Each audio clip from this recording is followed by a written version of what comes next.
Hey guys, in this episode we're taking our campervan on a trip to the Flinders Ranges. In our last video, we gave you a full review of the Maui Ultima 2-berth campervan, sharing what we liked and what we didn't. If you missed that one, check out the link in the description below. For those who don't know, the Flinders Ranges are located in South Australia, about 380 kilometres north of Adelaide. In this two-part series, we'll show you some of the most accessible yet stunning parts of the southern and central Flinders Ranges.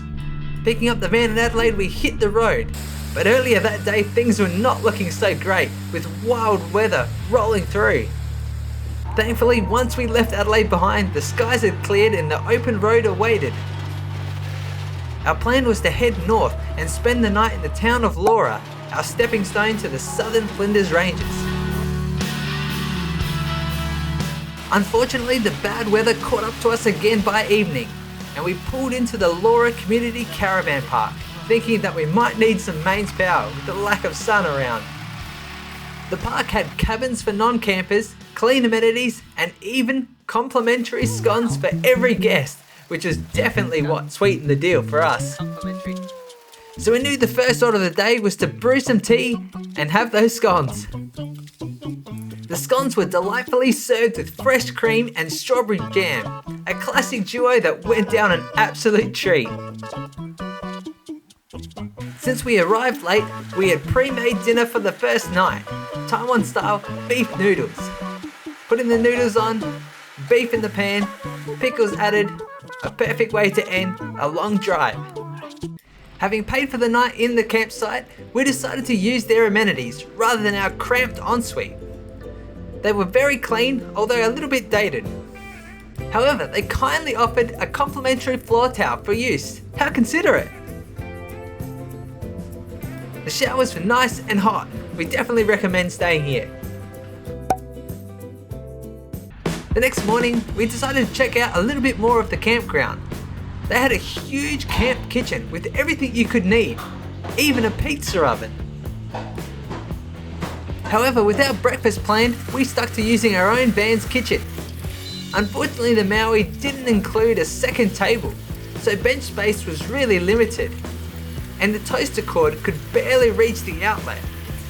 This awkward little setup was the only way we could make it work. After packing, we explored the heritage town of Laura. Beautiful old buildings line the main street, and it's home to the Golden North Ice Cream Factory, a South Aussie favourite. But first, coffee. We stopped at Blackbird Café, a quirky little spot run by a really friendly owner. Inside, the place was full of charm, local artwork on the walls, second-hand clothes for sales, and a cozy, welcoming vibe. The coffee, pretty great too. Continuing north, we made a quick stop in the town of Wirrabara to admire the incredible silo art, which beautifully captures the region's local bird life and celebrates its hard-working forestry community. Just up from town, we took a short detour to the Bluff lookout in the Wirrabara forest, and it was absolutely worth it. From up here, you get 360-degree views across the Wirrabara Range Conservation Park, the Germain Bay coastline to the west, and the expansive farmlands stretching out to the east. It's a stunning spot and well worth a stop if you're passing through. From Wirrabara, we continued north towards Mount Remarkable National Park.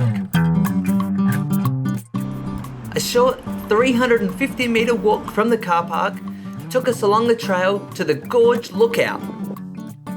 Here we could see the scale of the orange cliff walls and also the devastation of the recent bushfires in the area. Thankfully though, the native flora here are tough and the recovery process was evident everywhere. But it will take some time for them to restore themselves to that natural glory.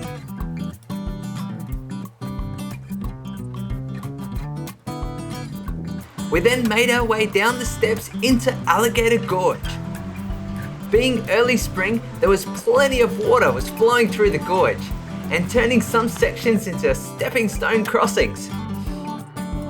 Each step had to be carefully planned to avoid ending up in the drink, and there was more than a few slippery rock surfaces that kept us on our toes. The further we got into the gorge, the more challenging it became. but at every turn revealed another incredible view of the sheer orange and red rock faces towering above us. Nature's architecture at its best.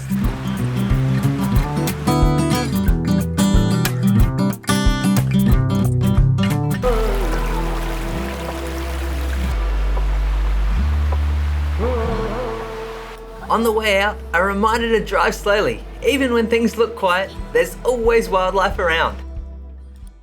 Moving our way north past Mount Remarkable, we passed vast fields of canola stretching right out to the horizon.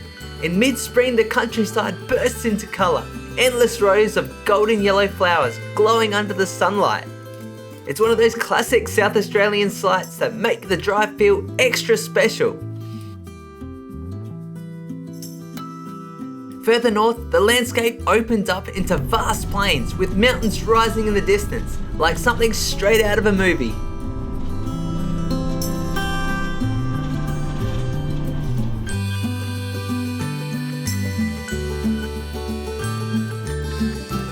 We soon came across stretches of road dotted with wild melons, an odd sight you must think in the outback.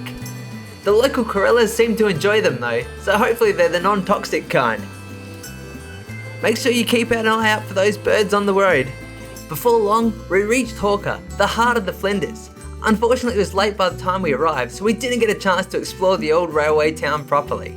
Hawker, along with Corn, played an important role in the region's railway history, and if you're ever in Corn, you can take a ride on the Pitchy Ritchie Railway, a beautifully restored heritage steam train that winds through the rugged Pitchy Ritchie Pass. Not to be let down, we stopped at Aqaba Hill Lookout, stunning views of Elder Range and even Wilpena Pound in the distance. The beauty of this place is not talked about enough. Not far up the road, we spotted a pair of wedge-tailed eagles feeding on a kangaroo carcass. An incredible wildlife moment. The wedge-tailed eagle is the largest bird of prey in Australia, with a wingspan of over 2.8 metres. They're impressive. Then, just as we arrived at our campsite, we came across another of Australia's large birds, the emu. A pair of them were quietly feeding among the scrub, completely unbothered by our presence. Unlike the sheep in the area, which seemed to be quite annoyed that we were entering their station. Speaking of which, this was our home for the night, Rawnsley Park Station, located just outside Wilpena Pound, a great place to park up for the night. The next morning greeted us with clear skies and a crisp fresh air. We had a simple but satisfying breakfast of yogurt, muesli and coffee, enjoying the quiet campground as the sun climbed higher. And just like that, we were back on the road, another day of adventure ahead. Next time, we'll head deeper into the central Flinders Ranges and spot some of the rarest wildlife in Australia, visit a classic outback Aussie pub, and much more. So don't forget to subscribe to follow along, and we'll see you again in the next one.